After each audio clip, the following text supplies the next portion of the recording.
I'm Dr. Cecil Cinco, a licensed optometrist, practicing for 30 years already. I live in Quezon City, pero dito sa Bulacan yung clinic ko. I love my job to help people na malalabo yung eyes. Alam naman natin na importante yung mata natin, no? In our daily lives, yung mga patient na nagpupunta dito, they are concerned na malabo yung mata nila. Hindi lang naman yung mga bata, pati na rin yung mga elderly. So, we cater din naman sila. We also have this contact lens. I'm married. I have 2 daughters.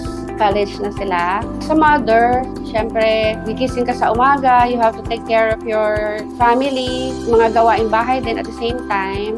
Pero syempre, sa everyday na ginagawa natin, kamay natin, ito mas gamit na gamit natin siya, di ba? Pag dito sa work and then sa house, yung finger ko kasi, parang meron ako nararamdaman na pain. Nung hindi ko na siya talaga matiis, I consulted a doctor. And then, nung na-check nga siya, meron akong stenosing tenosynovitis. In layman's term, we call it trigger finger. So, once na-flex mo tong finger mo, nagkiklik na siya dyan, hindi mo na siya ma-open naturally. So, masakit na siya. And then, the doctor gave me medicines and then advised, if lumala pa rin yung pain, we have to take a surgery. Naikwento ko to sa niece ko and then sabi niya, Tita, why don't you try the JC Organic Barley? Sabi ko, why not? Wala namang mawawala kung mag-take tayo nito.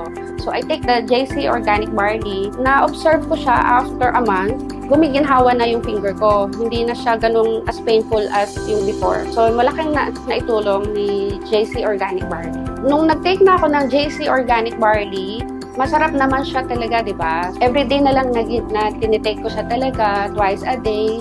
After a few weeks, nararamdaman ko, mas gumiginhawa na yung pakiramdam ko sa finger ko. Hindi na siya as painful as yung dati. Tinuloy-tuloy ko lang siya ng pag-inom.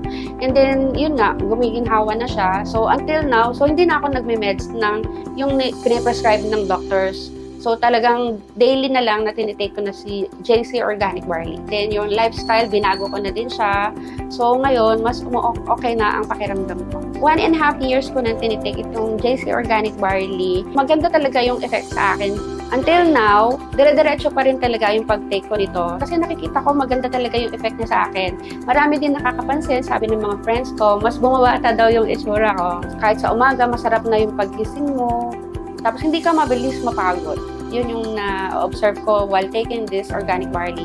So, nire-recommend ko to sa mga friends and family ko dahil ako mismo nag-testify na maganda talaga yung effect niya sa atin. Sabi nga nila, health is wealth talaga. So, kung gusto mo para mas masaya yung buhay natin talaga, dapat talaga healthy tayo. Mas ma-enjoy pa natin yung life natin na mas masaya. I'm Dr. Cecil Cinco, licensed optometrist, and I choose JC Organic Barley.